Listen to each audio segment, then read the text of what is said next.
Vivre en Allemagne pendant le régime d'Hitler, de 1933 à 1945, aurait été une expérience terrifiante marquée par l'une des dictatures les plus brutales de l'histoire.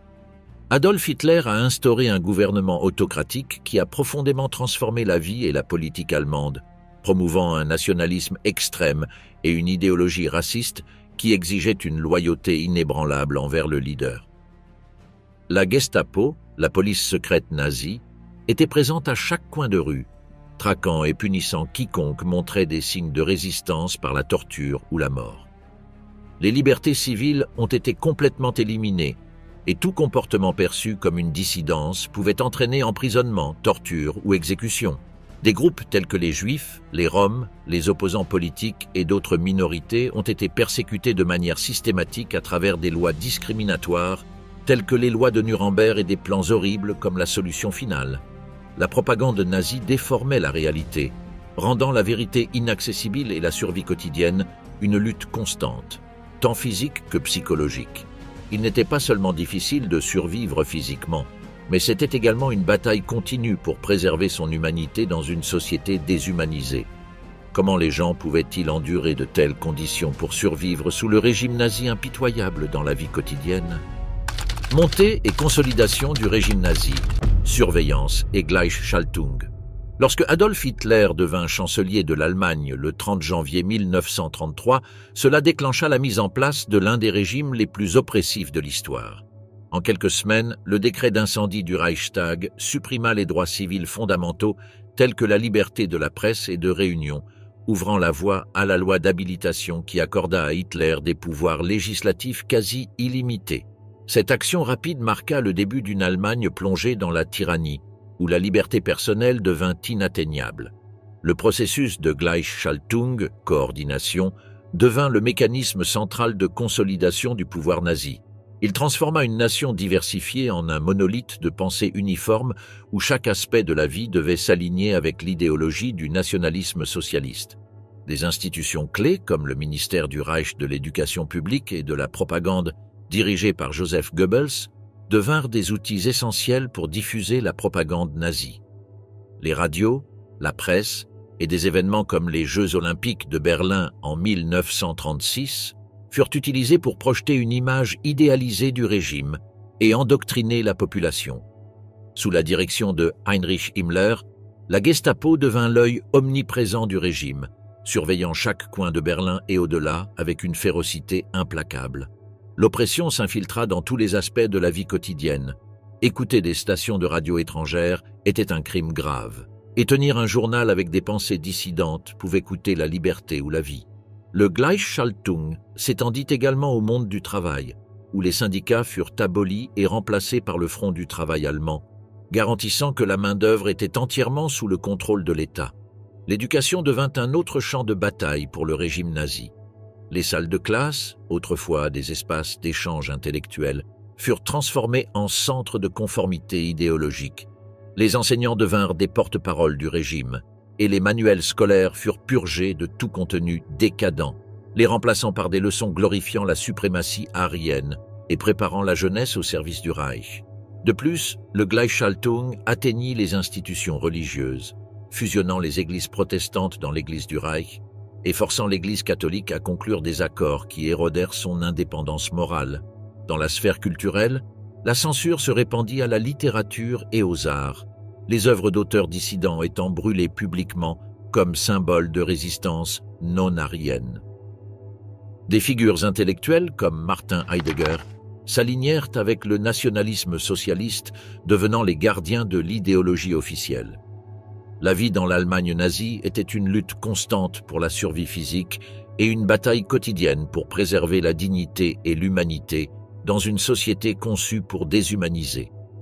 La neutralité était considérée comme de la trahison, le silence équivalait à la conformité, et toute contestation du régime était perçue comme une menace directe pour le cœur du Reich. Ce climat de surveillance et de répression créa une société où la loyauté absolue envers Hitler et l'idéologie nazie était essentielle pour survivre. Heinrich Himmler et Reinhard Heydrich, les principaux architectes de la terreur, s'assurèrent que chaque instrument du régime fonctionnait parfaitement. Le Gleichschaltung unifia non seulement la structure politique, économique et sociale de l'Allemagne nazie, mais il démontra aussi le pouvoir destructeur d'un régime totalitaire qui éliminait toutes les formes de diversité et de pluralité, imposant une vision unique de la pureté et un contrôle absolu sur la société. Les lois de Nuremberg et l'architecture de l'apartheid invisible. Le 15 septembre 1935, une nouvelle ère d'oppression s'ouvrit dans l'histoire de l'Allemagne avec la promulgation des infâmes lois de Nuremberg. Lors d'une réunion tenue dans la ville de Nuremberg, le Reichstag adopta un ensemble de lois destinées à segmenter la population allemande et, en particulier, à priver les Juifs de leur identité et de leurs droits de citoyens. Ces lois ne se contentèrent que pas d'être une extension de l'autorité de l'État, mais constituaient un instrument légal de ségrégation, d'exclusion et de destruction sociale. La loi sur la citoyenneté du Reich et la loi pour la protection du sang et de l'honneur allemand formèrent la base d'une machine légale qui privait les Juifs de leur citoyenneté, les réduisant à de simples sujets sans voix ni droit. Malgré leurs contributions au pays, même ceux qui avaient participé à la Première Guerre mondiale ou qui s'étaient distingués dans les arts et les sciences, furent dépouillés de leur identité et relégués aux marges de la société allemande. La définition de juif fut élargie pour inclure toute personne ayant 3 ou 4 grands-parents juifs, quelle que soit leur foi ou leur pratique religieuse, créant ainsi un sentiment croissant d'isolement et d'impuissance. Les lois imposèrent également de sévères restrictions aux relations personnelles et familiales. Les mariages entre juifs et non-juifs furent interdits et toute tentative de violer cette interdiction devint un crime. Dans de nombreux cas, des relations amoureuses et des mariages furent déchirés, créant une séparation insurmontable entre les individus et leur environnement. L'impact fut dévastateur pour les communautés juives, car les liens humains furent détruits par un cadre juridique visant la pureté raciale au détriment de l'humanité elle-même. L'application de ces lois donna naissance à une culture de répression encore plus profonde, avec des tribunaux spéciaux chargés de persécuter, juger et punir ceux qui osaient transgresser les normes raciales imposées. L'adoption des lois de Nuremberg ne fut que le début d'une série de politiques qui culmineront dans l'Holocauste. Ces lois jetèrent les bases de la persécution systématique, dont l'objectif ultime était l'éradication des Juifs et d'autres groupes considérés comme non-aryens. L'idéologie qui sous-tendait ces lois était animée par un fanatisme racial qui déshumanisait des millions de personnes, permettant au régime nazi de persécuter ses victimes en toute impunité. Pureté raciale, le cauchemar derrière l'eugénisme. Sous le régime nazi, l'obsession de la pureté raciale n'était pas simplement une idéologie politique, mais un programme d'extermination déguisé en science. Dans les sombres couloirs du Troisième Reich, l'eugénisme, une pseudo-science tordue, devint l'outil d'un gouvernement n'hésitant pas à appliquer des théories scientifiques frauduleuses pour justifier la souffrance humaine. Tout au long du régime de Hitler, cette obsession se traduira par des politiques de contrôle et d'élimination de ceux jugés génétiquement inférieurs. Si vous aviez vécu sous le régime nazi, votre vie et votre destin n'auraient peut-être pas dépendu de vos capacités ou de vos valeurs, mais du sang qui coulait dans vos veines. Le programme T4, l'une des initiatives les plus sombres orchestrées par le régime, révéla l'ampleur de cette obsession. Sous le prétexte d'améliorer la santé publique et d'éliminer les défauts héréditaires, plus de 70 000 personnes furent tuées dans des centres médicaux, avec la complicité de médecins et d'infirmiers agissant comme des agents de la mort. Le régime promut une forme déformée de miséricorde, où l'élimination des personnes ayant des handicaps physiques et mentaux était vue comme un acte de justice sociale. Les hôpitaux, transformés en abattoirs, dissimulaient la barbarie sous le masque du traitement médical, trompant les familles avec des certificats de décès falsifiés. Mais l'horreur ne s'arrêta pas là. La stérilisation forcée, sanctionnée par la loi sur la prévention de la naissance d'enfants héréditairement malades, toucha environ 400 000 personnes. Dans ce contexte, le concept de génétique défectueuse mena à la mutilation de milliers de personnes, les condamnant à des vies de souffrance physique et psychologique. Le système éducatif nazi renforça ce message, endoctrinant les jeunes Allemands dès leur plus jeune âge avec l'idée que la pureté raciale était vitale pour la survie du peuple. Les enfants n'étaient pas seulement instruits en mathématiques et en langues, mais étaient formés pour devenir les futurs soldats et ouvriers d'un Reich n'acceptant que ceux jugés racialement purs. Quiconque osait remettre en question cette doctrine risquait une punition immédiate. La politique de contrôle social nazi ne visait pas seulement les indésirables du point de vue racial, mais s'étendait à toutes les formes de dissidence. La surveillance de l'État était omniprésente. Le système d'espionnage et de répression était conçu pour écraser la moindre rébellion, des plus petites conversations aux plus grandes actions. S'opposer au régime ou avoir une relation interraciale pouvait signifier une sentence de mort. La science devint l'une des armes les plus puissantes du Troisième Reich, mais elle fut utilisée à des fins monstrueuses. Des personnalités comme Joseph Mengele, l'infâme ange de la mort, menèrent des expérimentations humaines, torturant les prisonniers dans les camps de concentration à la recherche de modifications génétiques. Ces expériences violaient non seulement les principes éthiques fondamentaux, mais elles dépouillaient la science de son humanité, la transformant en une extension de la violence d'État.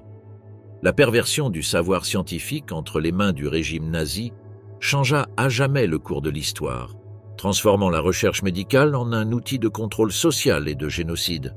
Dans l'Allemagne nazie, la vie quotidienne était marquée par la peur constante et un contrôle absolu. La pureté raciale n'était pas simplement un objectif politique, mais un mandat déterminant qui décidait qui vivait et qui mourait. Dans un monde où la génétique déterminait votre valeur en tant qu'être humain, la survie ne dépendait ni de vos efforts ni de votre moralité, mais de votre conformité à une notion déformée de ce que signifiait être précieux pour le régime. Si vous étiez né sous cette idéologie, vos chances de survie étaient minimes à moins d'être jugé racialement supérieur. Peu importe vos réalisations ou votre caractère, le Troisième Reich décidait de votre destin en fonction de votre origine et des règles cruelles de son eugénisme. Ce sombre chapitre de l'histoire est un rappel de ce qui se passe lorsque la science et la politique se fusionnent pour justifier l'oppression et la destruction de ce qu'il y a de plus humain dans la société. Vivre sous le régime nazi signifiait non seulement craindre pour sa vie, mais aussi pour son humanité même. La machine à haine, comment la propagande nazie détruisit des vies. L'ascension du régime nazi marqua le début d'une ère où la haine cessa d'être une émotion isolée pour devenir un message officiel soutenu par le pouvoir de l'État. À la tête de cette machine de la haine se trouvait Joseph Goebbels, ministre de la propagande d'Adolf Hitler, qui comprenait l'importance de manipuler à la fois les mots et les images. Grâce à une propagande minutieusement conçue, un récit déformé fut créé, unifiant la nation sous le drapeau de l'intolérance et de la haine. La propagande nazie transforma la réalité en une arme meurtrière, imprégnant tous les aspects de la vie allemande. Des journaux au cinéma, chaque moyen de communication fut utilisé pour diffuser une vision du monde déshumanisant l'ennemi et favorisant la haine. Un exemple de cela fut les histoires pour enfants, dans lesquelles les méchants n'étaient pas des sorcières ou des sorciers, mais des caricatures grotesques de juifs. Cette image ne se contentait pas de nourrir la haine, elle endoctrinait également la jeunesse allemande. Le journal Der Stürmer, connu pour ses cruelles caricatures antisémites, parvenait dans les mains des adultes comme des enfants. À travers ces médias, une vision déformée du peuple juif était implantée, une vision qui se reflétait également dans les films. Des films comme Jutsus et Le Juif éternel dépeignaient les Juifs comme des êtres sous-humains et démoniaques. La propagande nazie ne se contentait pas de façonner les perceptions. Elle transforma également l'idéologie de la haine en loi nationale. Le 9 novembre 1938, la haine semée par la propagande atteignit son apogée avec la Nuit de Cristal. Bien que l'assassinat d'un diplomate allemand par un juif polonais fût utilisé comme prétexte, la Nuit de Cristal avait été soigneusement planifiée. Cette attaque, déguisée en réponse spontanée à une provocation juive, était en réalité une agression organisée contre la communauté juive en Allemagne. Cette nuit fatidique, les troupes paramilitaires détruisirent les commerces juifs, incendièrent des synagogues et arrêtèrent des milliers d'hommes, dont beaucoup furent envoyés dans des camps de concentration.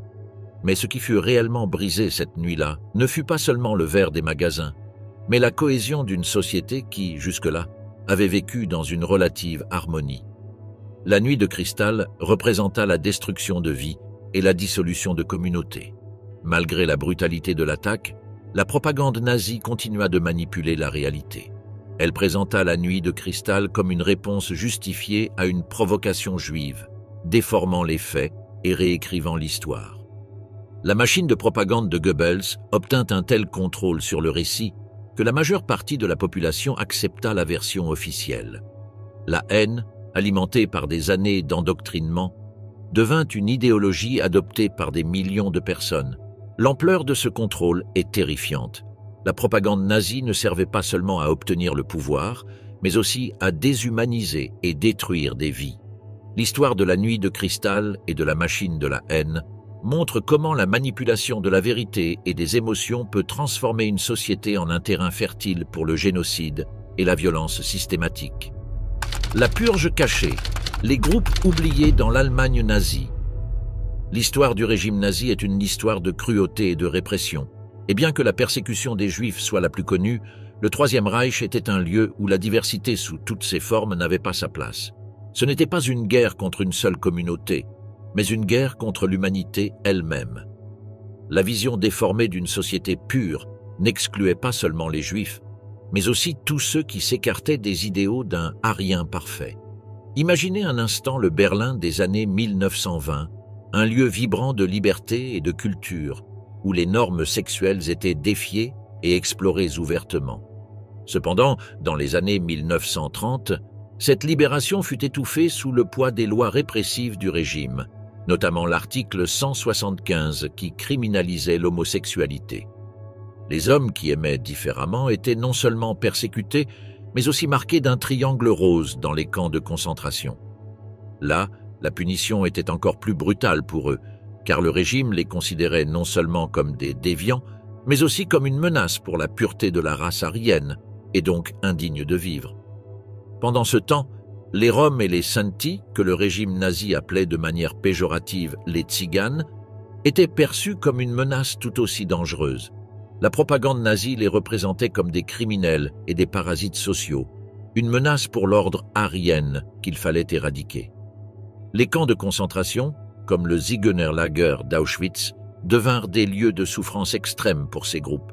Dans leur vie, la musique, autrefois symbole de liberté et de joie, devint une lamentation résonnant sous l'oppression, tandis que leur corps se transformait en statistiques anonymes. Cependant, l'un des groupes les plus oubliés de l'histoire de la persécution nazie fut celui des personnes handicapées.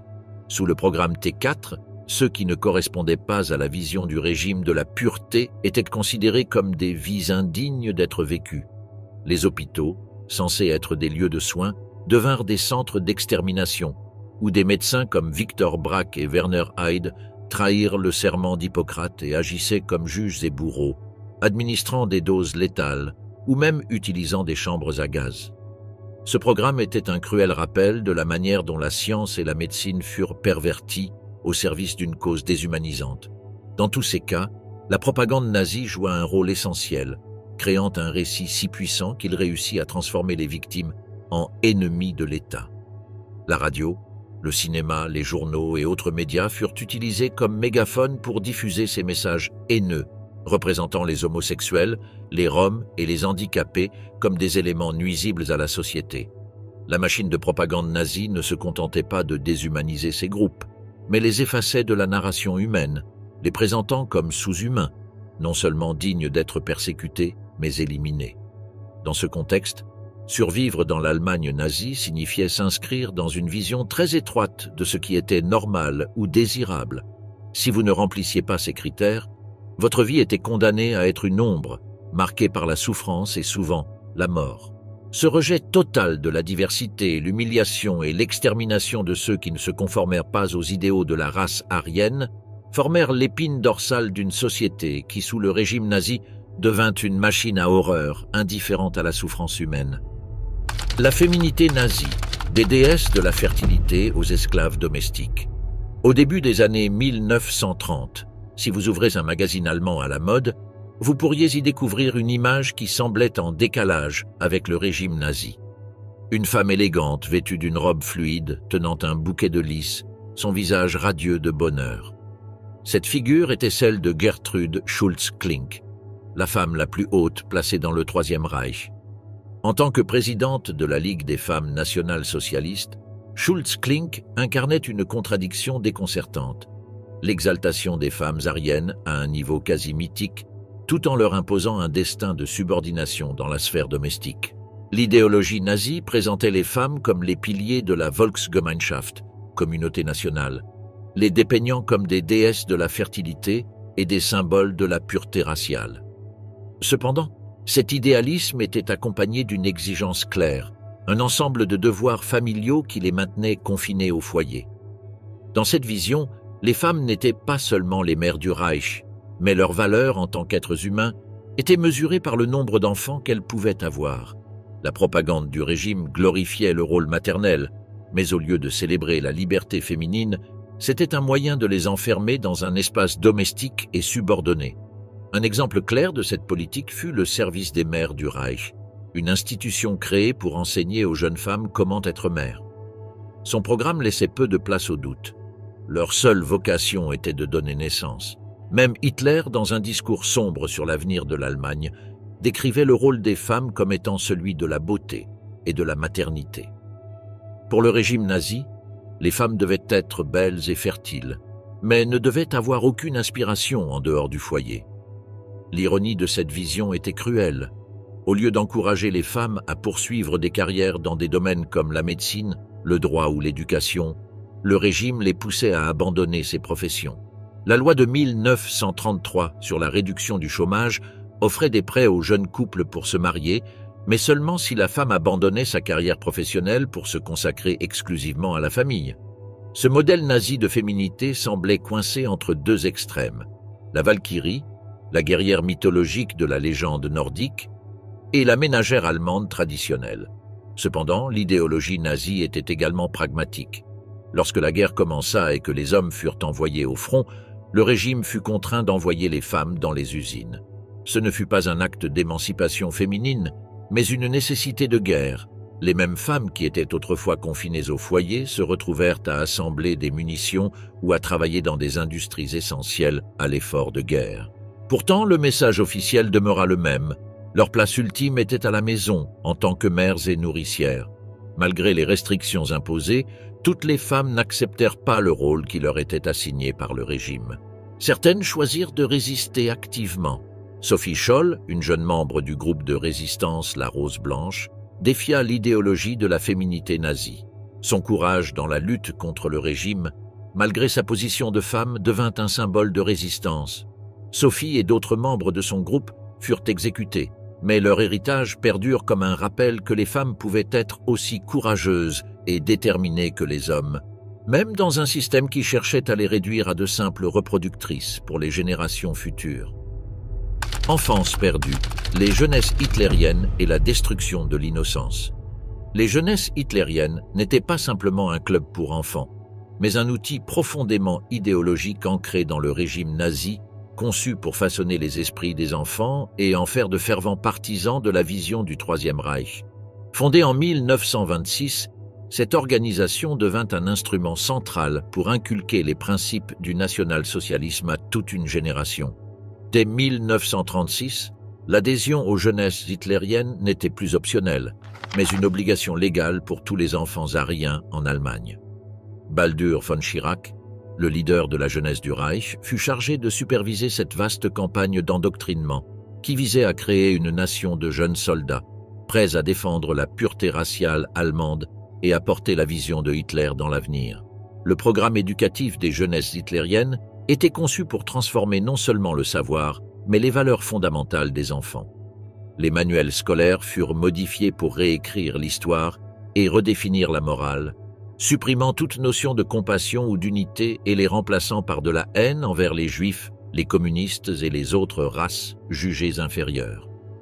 Même les contes de fées traditionnels furent adaptés pour glorifier la suprématie aryenne et les vertus du Troisième Reich. Cet endoctrinement n'était ni superficiel ni isolé. C'était une campagne totale qui affectait des millions de jeunes Allemands. Le célèbre film de propagande de Leni Riefenstahl, Triomphe de la volonté, montrait des milliers de membres des jeunesses hitlériennes dans leur acte le plus visible, donnant un aperçu de l'échelle de ce processus. Mais l'endoctrinement ne se limitait pas à instiller de la haine. Les jeunes étaient également formés à agir en fonction de ces sentiments. L'entraînement physique faisait partie intégrante du programme, conçu pour créer des corps forts et sains incarnant l'image du guerrier arien.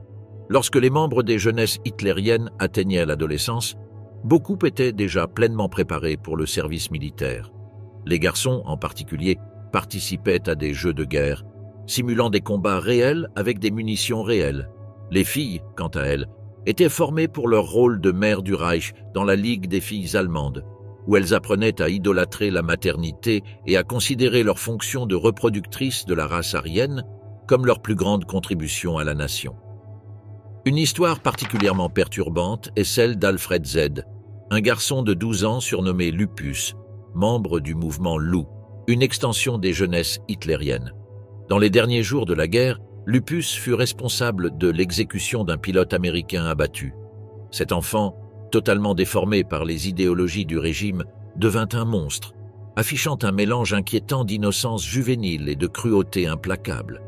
L'un des objectifs fondamentaux du régime était de détruire tous les liens familiaux susceptibles de remettre en question le récit idéologique de l'État. Les enfants étaient encouragés à dénoncer leurs propres parents s'ils critiquaient un jour le gouvernement.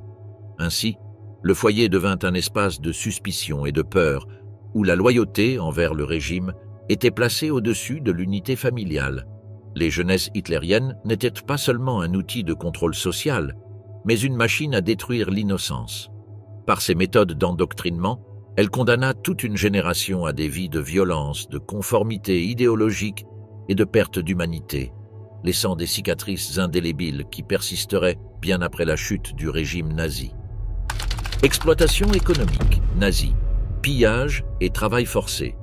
Le régime nazi n'a pas seulement consolidé son pouvoir par la violence, mais aussi par un système économique qui a pillé les ressources et exploité des millions de personnes. Dès le début de l'occupation, les terres conquises ont été dépouillées de leur patrimoine, comme l'art volé dans des musées tels que le Louvre, et des ressources naturelles telles que le charbon et le pétrole. Cependant, l'aspect le plus pervers fut l'exploitation des êtres humains, qui devint le moteur invisible de la machine de guerre nazie.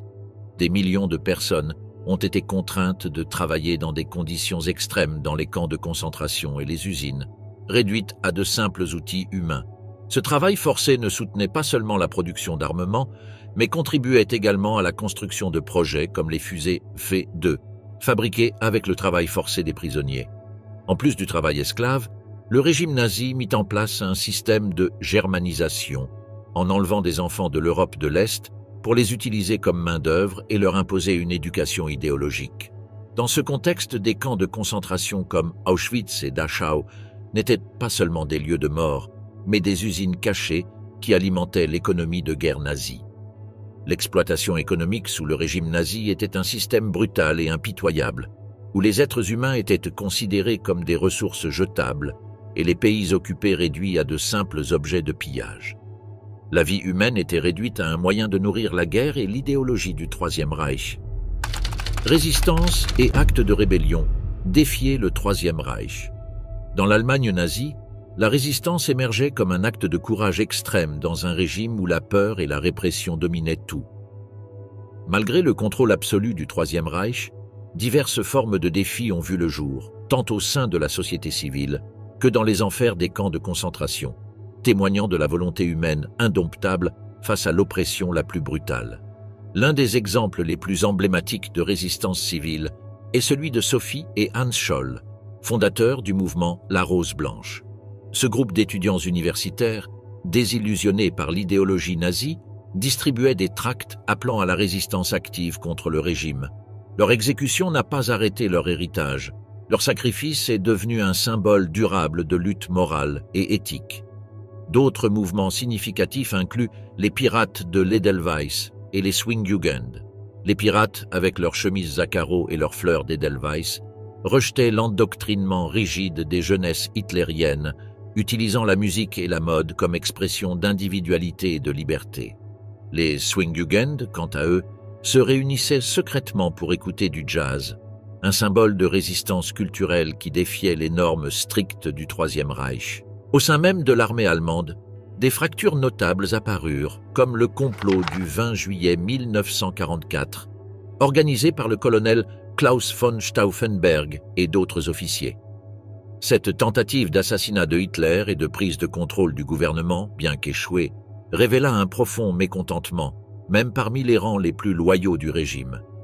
La résistance prospéra également dans les camps de concentration et d'extermination, où les conditions étaient inimaginablement brutales. À Auschwitz, sous le commandement de Rudolf Höss, les prisonniers étaient déshumanisés et réduits à des numéros tatoués. Cependant, des figures comme Primo Levi ont documenté comment certains prisonniers utilisèrent leur intelligence et leur solidarité pour maintenir leur humanité.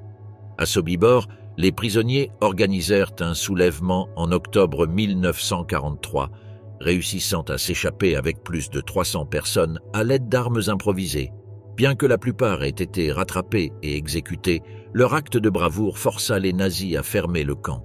Treblinka fut également le théâtre de la résistance, où Samuel Willenberg, l'un des rares à avoir réussi à s'échapper, survécut pour raconter son histoire à travers l'art, représentant les atrocités qu'il avait vécues et défiant l'oubli imposé par la brutalité nazie. En dehors de l'Allemagne, la résistance prit également des formes courageuses.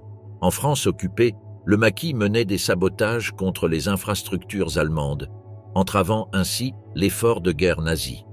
Au Danemark, la société civile réussit à sauver près de 8000 juifs de la déportation, montrant comment la solidarité et le courage pouvaient triompher même en temps d'oppression extrême. Dans les camps de concentration, les prisonniers ont également mené des actes de résistance. À Sobibor, le soulèvement dirigé par Alexander Pechersky entraîna une évasion de masse qui, bien que largement tragique, démontra la capacité de résistance même dans les environnements les plus déshumanisants. À Auschwitz, les prisonniers organisèrent des sabotages et prenaient soin secrètement des malades, maintenant une lueur de rébellion vivante. En plus des mouvements organisés, des individus comme Jan Karski, un membre de la résistance polonaise, risquèrent leur vie pour alerter le monde sur les horreurs des camps d'extermination. Son témoignage, d'abord ignoré, est désormais reconnu comme une dénonciation fondamentale de l'indifférence mondiale face au génocide. Les procès de Nuremberg confrontaient l'héritage de l'horreur nazie. Après la fin de la Seconde Guerre mondiale, le monde dut faire face aux horreurs infligées par le régime nazi. Les procès de Nuremberg représentèrent un effort monumental pour juger les responsables des crimes commis pendant le conflit. Ces procès devinrent une scène où l'histoire et l'humanité se confrontaient à l'énorme défi de traiter la brutalité qui avait marqué la guerre. Le 20 novembre 1945, le procès à Nuremberg débuta, un événement qui attira l'attention mondiale. Il s'agissait d'un processus judiciaire qui jugeait non seulement les crimes de guerre, mais aussi le génocide et les crimes contre la paix. La salle d'audience devint un champ de bataille où la balance de la justice penchait sous le poids des atrocités commises. Les accusés, dont des figures de haut rang comme Hermann Göring, étaient au centre d'un procès qui devint un spectacle historique où des témoignages bouleversants furent entendus, comme celui de Marcel Veillon-Couturier, une survivante d'Auschwitz. Son récit secoua la salle, et même le stoïque Göring détourna les yeux, comme si la dureté de ses mots l'avait profondément touché. Un des aspects les plus intéressants des procès fut l'utilisation de la technologie de traduction IBM, qui permettait une traduction quasi instantanée en 4 langues différentes, reflétant l'ampleur de l'événement. C'est dans ce tribunal que le terme « crime contre l'humanité » fut forgé, un concept qui marqua un avant et un après dans le droit international. Robert H. Jackson, le procureur général des États-Unis, décrivit le procès comme l'un des hommages les plus significatifs que le pouvoir ait jamais rendu à la raison, bien que le procès ait aussi révélé les complexités morales concernant les accusés. Gustav Gilbert, un psychologue de la SS, interviewa Göring et découvrit qu'au lieu d'un idéologue enragé, il avait affaire à un homme rationnel, presque bureaucratique, qui voyait les crimes comme une question administrative. Ce labyrinthe moral démontra que la justice n'était pas un chemin facile, et les procès de Nuremberg reflétèrent le combat entre la raison et la barbarie.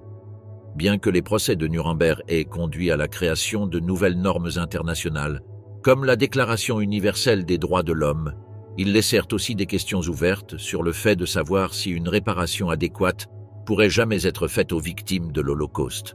Au-delà des condamnés, des figures comme Adolf Eichmann, qui parvint à échapper au procès en Europe et vécut paisiblement en Argentine jusqu'à sa capture en 1960, soulevèrent des doutes sur l'efficacité des procès et sur la capacité du système à poursuivre tous les responsables.